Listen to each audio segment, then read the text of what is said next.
இந்த வீடியோ நம்ம இதுக்கு முன்னாடி போட்ட மற்ற வீடியோவை கம்பேர் பண்ண போது ப்ரூட்டல்னஸ் கம்மியாக இருக்கிறதுனால இந்த வீடியோவை குறிப்பிட்ட ஏஜ் மட்டும்தான் பார்க்கணும் அப்படின்ற செலக்டிவ் ரெஸ்ட்ரிக்ஷன்ஸ் கிடையாது. ஸோ வீடியோக்குள்ள போமா.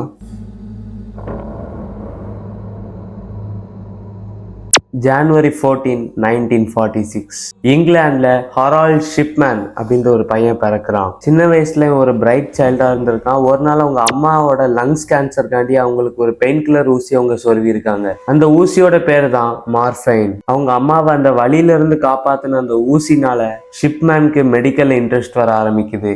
1966ல லீட்ஸ் யூனிவர்சிட்டி அப்படின்ற ஒரு யூனிவர்சிட்டியில இருந்து இவனுக்கு மெடிக்கல் டிகிரியை கொடுக்குறாங்க. டெட் மார்டன் அப்படின்ற ஒரு இடத்துல ஒரு சாதாரணமான டாக்டரா வேலை பார்க்க ஆரம்பிக்கிறான். கரெக்டா இந்த நேரத்துல தான் அவனோட மைண்ட் கொஞ்சம் மேட்னஸான வேலை யோசிக்க ஆரம்பிக்குது. டாக்டர் ஆனதுனாலயா என்னன்னு தெரியல, ஒபியட் பேத்தடைன் அப்படின்ற ஒரு ட்ரக்குக்கு இவன் அடிமையாகிறான்.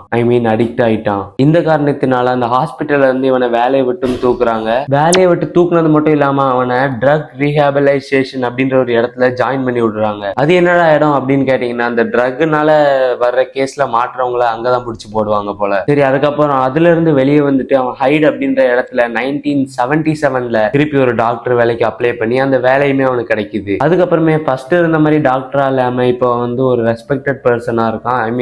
ரெஸ்பெக்டபிள் பர்சனா இருக்கான். பட் ஸ்டில் அவன் மைண்ட் இன்னும் மேட்னஸான வேலை யோசிக்க ஆரம்பிக்குது. இது வரைக்கும் பார்த்ததால நார்மல் பார்ட் தான். இதுக்கப்புறம் தான் பிகினிங் ஆஃப் த கிரைம். அதுக்கப்புறம் பாத்தீங்கன்னா அந்த நாட்டுல உள்ள போலீஸ்க்கு நிறைய கம்ப்ளைண்ட் வருது. அந்த கம்ப்ளைண்ட் எல்லாம் எடுத்து பார்க்க போதுதான் அந்த ஊர்ல உள்ள இந்த வயசானவங்க எல்லாம் மர்மமான முறையில இறந்து போறாங்க அப்படின்ற மாதிரியான கம்ப்ளைண்டா தான் இருக்கு. நிறைய கம்ப்ளைண்ட் வந்ததுனால போலீஸும் அதை கையில எடுத்து இன்வெஸ்டிகேட் பண்ண ஆரம்பிக்கிறாங்க.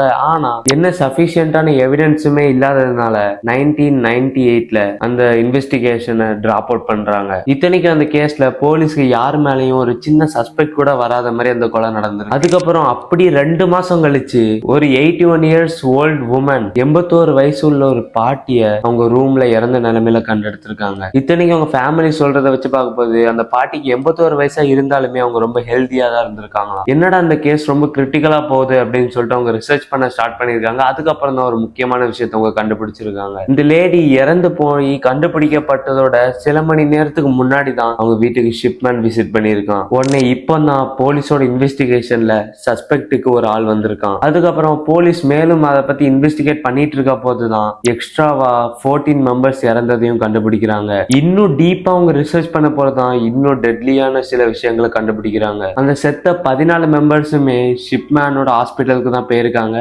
அது மட்டும் இல்லாம அந்த 14 பேருக்குமே ஷிப்மேன் ஒரே பெயின் கில்லர் மெடிசன் தான் கொடுத்திருக்கான். அது மட்டும் இல்லாம அந்த மெடிசன் ரொம்ப டெட்லியான மெடிசன் அப்படின்னு சொல்றாங்க. அது ஒரு மனுஷனோட உயிர் எடுக்கிற அளவுக்கு அது கெப்பாசிட்டி இருக்கான். அந்த மெடிசனோட பேர் தான் டயோமார்ஃபைன். இதெல்லாம் பண்ணிட்டு ஷிப்மேன் பத்தாததுக்கு அந்த 14 பேரோட டெத் சர்டிபிகேட்ல ஜஸ்ட் ஒரு நேச்சுரல் காஸ்ட்னால தான் இறந்து போயிருக்காங்க அப்படின்னு போட்டிருக்கான்.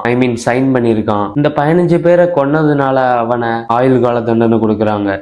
லைஃப் டைம் பிரிசன் அவனுக்கு கொடுக்கறாங்க. அதுக்கப்புறம் அந்த இன்சிடென்ட் நடந்து 6 வருஷம் கழிச்சு 2004ல ஷிப்மேன் இறந்த நிலைமையில அவன் செல்ல கண்டுபிடிச்சிருக்காங்க. சூசைட் பண்ணி. இருந்தாலுமே இவன் சூசைட் பண்ற அளவுக்கு வேற என்ன பண்ணிருப்பான் அப்படின்னு யோசிக்க போதான் கவர்மெண்ட் ஒரு ஆர்டர் கொடுக்குறாங்க. கவர்மெண்ட்க்கு அப்போ கூட அவன் மேல இருக்கிற வன்மத்தீர்லயோ என்னமோ இன்னும் எத்தனை பேர் அவன் கொண்டிருக்கான்னு ரிசர்ச் பண்ணி ஆகணும் அப்படின்னு ஆர்டர் போட்டாங்க. பல ரிசர்ச்க்கு அப்புறம் அபிஷியல் ரிப்போர்ட் 2005ல ரிலீஸ் ஆகுது. அந்த ரிப்போர்ட்ல என்ன போட்டிருந்துச்சுன்னு வாசிச்சவங்களுக்கு ஷாக் தான் மிஞ்சுது. இந்த கேஸோட இதுவரைக்கும் நம்மளுக்கு தெரிஞ்சது ஷிப்மேன் 15 பேரை மட்டும் தான் கொண்டிருக்கான். ஆனா அந்த ரிப்போர்ட்ல என்ன போட்டிருந்ததுன்னா